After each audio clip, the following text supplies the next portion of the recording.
आज 9:30 वाजता मी सुद्धा त्या विषयावर बोलणार आहे। 2 दिवसापूर्वी मी स्वतः बीडला गेलो होतो, परभणीला गेलो होतो। तिथली परिस्थिती जाणून घेतली।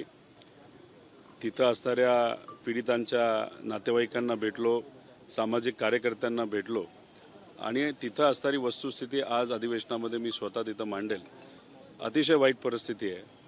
परभणीला प्रशासन आले, काही गोष्टी हातात घेऊन सामान्य लोकांना खूप मोठ्या प्रमाणात त्रास तिथं दिलेला आहे आणि त्याच्यातच दुर्दैवाने सूर्यवंशी नावाचा एका युवाचा मृत्यू त्याच्यामध्ये झाला। त्याच्याचबरोबर बीडमध्ये तर दहशत इतकी मोठी आहे आणि त्या दहशतीपोटी एका चांगल्या सरपंचाचा मृत्यू झालेला आपण सगळ्यांनी बघितला। हे सगळे मुद्दे अधिवेशनामध्ये आज 9:30 वाजता मी स्वतः मांडणार आहे। काल जितेंद्र आव्हाड असं म्हणाले की ज्याची दहशत आहे, जो आका आहे, त्याचं नाव कोणीच घेत नाही, ते सगळे घाबरतात। आपण थेट बोलणी करणार। स्वतः बीडमध्ये जाऊन वाल्मिक कराड या व्यक्तीचं नाव मी घेतलेलं आहे। याच्या आधी सुद्धा जेव्हा गीते आमचे कार्यकर्ते होते, त्यांच्यावर अन्याय झाला होता, तेव्हा सुद्धा वाल्मिक कराडच त्यांच्या मागे आहे हे मी तिथं स्पष्टपणे सांगितलं होतं। खरं तर काल परवा पंकजाताईंनी सुद्धा त्याच्यावर स्पष्ट भूमिका घेतली की CIDकडे हा प्रश्न देण्यात यावा, नाहीतर त्याच्यावर सखोल चौकशी व्हावी। आता बीड जिल्ह्याला 2 मंत्री आहेत। एक मंत्री मात्र अन्याय जर होत असेल तर त्याच्या विरोधात कारवाई केली पाहिजे अशी भूमिका घेतात, पण दुसरे मंत्री काहीच बोलत नाहीत। ही खरं आश्चर्याची गोष्ट आहे। कैलासवासी मुंडे साहेबांच्या बाबतीत बोलायचं झालं तर त्यांनी मोठा कायदा आणला, मुंबईतून गुंडागर्दी काढण्यासाठी त्यांनी पुढाकार घेतला। ते आज असते ते बीडमध्ये खऱ्या अर्थाने अशी परिस्थिती असती का, असा प्रश्न देवेंद्र फडणवीस साहेबांना मी स्वतः करणार आहे आणि आमच्या सगळ्यांची अपेक्षा आहे की देवेंद्र फडणवीस साहेब त्याच्यामध्ये लक्ष घालून हे जे काही मोठे गुंडे आहेत वाल्मिक कराड सारखे, त्याच्यावर कारवाई ही केलीच पाहिजे आणि देशमुखांना तिथे न्याय मिळालाच पाहिजे अशी आमच्या सगळ्यांची भूमिका आहे। तुम्ही 2 मंत्र्यांचा उल्लेख केला, पंकजा मुंडे भूमिका घेत आहेत, दुसरे मंत्री कोण? मग तुम्हाला नेमकं नाव घेण्यात काय अडचण आहे? हे बघा, सातत्याने आता म्हणत आहेत मात्र 2 मिनिटं। बीड जिल्ह्याला दोन मंत्री मिळालेले आहेत। पंकजाताई आहेत, धनंजय मुंडे आहेत। काल परवा पंकजाताईंनी स्पष्ट भूमिका घेतली की जर कुणी याच्यामध्ये सहभाग घेतला असेल, नाही तर ह्याच्या मागे जे कुणी असतील त्यांच्यावर कडक कारवाई ही झाली पाहिजे। CIDकडे सुद्धा हा विषय गेला पाहिजे, त्याचं स्वागत केलं पाहिजे। कैलासवासी मुंडे साहेबांनी जी भूमिका आज घेतली असती तशीच भूमिका ही पंकजाताईंनी घेतलेली आपण सगळ्यांनी बघितली। पण दुर्दैवाने दुसरे जे मंत्री बीड जिल्ह्याला मिळाले आहेत त्यांनी त्या पद्धतीची कडक भूमिका ही घेतली नाही। हे तिथे असणाऱ्या लोकांना अजिबात आवडलेलं नाही। काय कारण आहे धनंजय मुंडे एवढे चुप्पी साधून आहेत? आता कदाचित वाल्मिक कराड हा त्यांचा खास कार्यकर्ता आहे।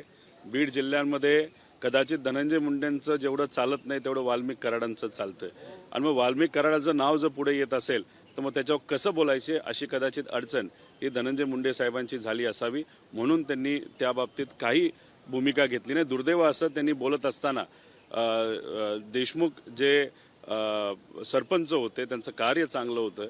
खरं तर गावासाठी अनेक त्यांनी अवॉर्ड सुद्धा मिळवून दिले होते। अशा व्यक्तीबद्दल त्यांनी बोलत असताना त्यांनी काय सांगितलं की आर्थिक व्यवहारातून ती घटना घडली, म्हणजे खरं हास्यास्पद आहे आणि दुर्दैवी गोष्ट आहे। त्यामुळे स्पष्ट भूमिका धनंजय मुंडे साहेबांनी सुद्धा या बाबतीत घ्यावी आणि सगळ्यात महत्त्वाचं गोष्ट तिथे असणाऱ्या लोकांची मागणी जी आहे की तिथं असणारं पालकमंत्रीपद हे कुठेतरी फडणवीस साहेबांनी घ्यावं, जोपर्यंत वाल्मिक कराड आणि सर्व जे कोणी गुन्हेगार आहेत त्यांच्यावर कारवाई केली जात नाही। राजीनाम्याची मागणी केली जितेंद्र आव्हाड यांनी आणि त्यामुळे तुम्ही सुद्धा राजीनाम्याची मागणी करणार आहात का? नाव न घेता धनंजय मुंडे। माझं एकच मत आहे की आता वाल्मिक कराड हे धनंजय मुंडेंच्या जवळचे आहेत हे आपल्या सगळ्यांना माहिती आहे। राजीनाम्याची मागणी ही आव्हाड साहेबांनी केली, ती तशी बघितली ती लोकांची सुद्धा मागणी आहे, पण मी फक्त इथं वेगळी भूमिका घेईल। माझं एकच मत आहे की जी व्यक्ती त्या गुन्ह्यासाठी जबाबदार आहे वाल्मिक कराड, त्याच्यावर कारवाई झालीच पाहिजे।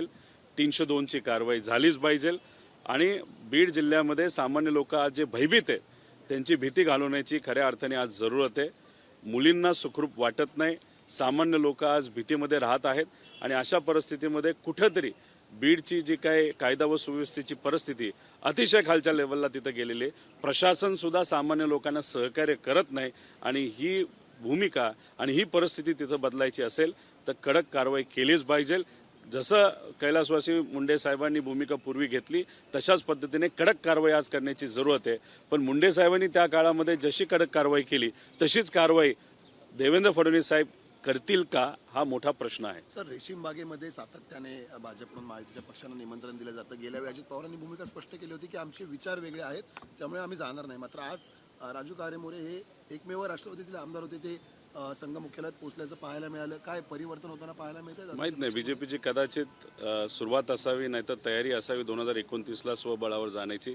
म्हणून मित्र पक्षाला सुद्धा तिथे बोलून एक कुठेतरी मतपरिवर्तन नाहीतर विचार हे त्या सर्व आमदारांवर कार्यकर्त्यांवर लादण्याचा नाहीतर त्यांचं मार्गदर्शन करण्याचा प्रयत्न हा बीजेपीकडनं केला असावा असं मला वाटतं.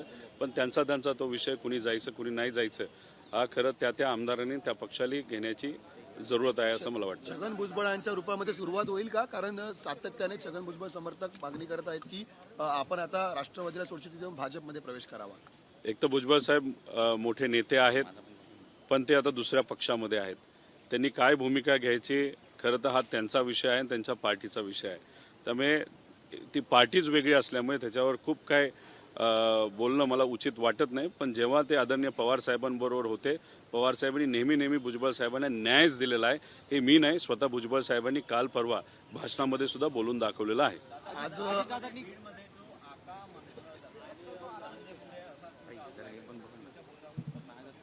वाल्मिक कराडच जबाबदार आहे आणि वाल्मिक कराडाला जर कुणी पाठीशी घालत असेल तर जे लोक पाठीशी घालण्याचा प्रयत्न करत असतील ते सुद्धा मग अप्रत्यक्ष आणि प्रत्यक्षपणे जबाबदार असतील असं आम्हाला सगळ्यांना तिथं असणाऱ्या जनतेला वाटतं. डॉक्टर बाबासाहेब आंबेडकरांच्या वक्तव्यावरतून आज जो मोर्चा निघणार आहे त्यामध्ये आपण सुद्धा सामील होणार आहात का? आपली भूमिका काय भाजप संदर्भात?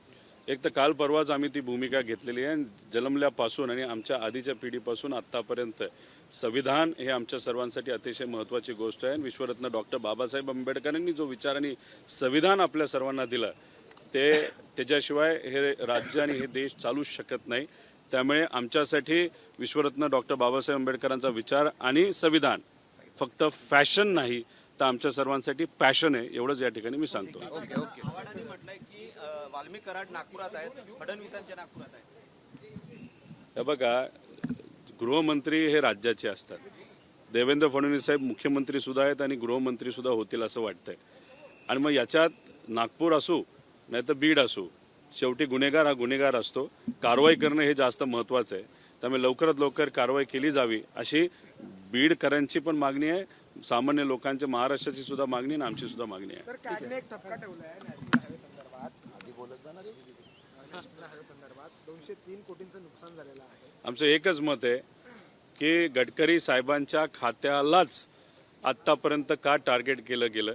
याच्या आधी सुद्धा लोकसभा होण्यापूर्वी 3-4 महिन्याआधी त्यांच्याच खात्याला टार्गेट केलं. आता परत एकदा कॅगकडनं रिपोर्ट कुठला येत असेल तो त्यांचाच डिपार्टमेंटचा येतो. खोलात जाऊन जरा विचार करण्याची जरूरत आहे. पण शेवटी स्वतः हायवे डिपार्टमेंट या बाबतीत उत्तर देईल. ते उत्तर काय असेल हे आपल्या सगळ्यांना बघावं लागेल. सभापतीपदी नगर जिल्ह्याला एकंदरीत प्राधान्य मिळालं.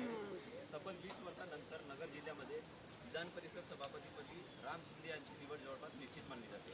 मी मनापासून राम शिंदेंना त्यांचं अभिनंदन तिथं करतो. तसंच विरोधी पक्षाला सुद्धा आभार व्यक्त करतो की बिनविरोध ही निवडणूक त्या ठिकाणी केली. येत्या काळामध्ये संविधानाला केंद्रबिंदू ठेवून राम शिंदे सर हे काम करतील अशी आशा मी या ठिकाणी करतो. आणि तसं काम करत असताना कुठलाही द्वेष मनामध्ये न ठेवता मतदारसंघाबरोबर महाराष्ट्रात सुद्धा सकारात्मक विचार विकासाच्या बाबतीत ते करतील अशी आशा या ठिकाणी मी करतो. एबीपी माझा, उघडा डोळे बघा नीट.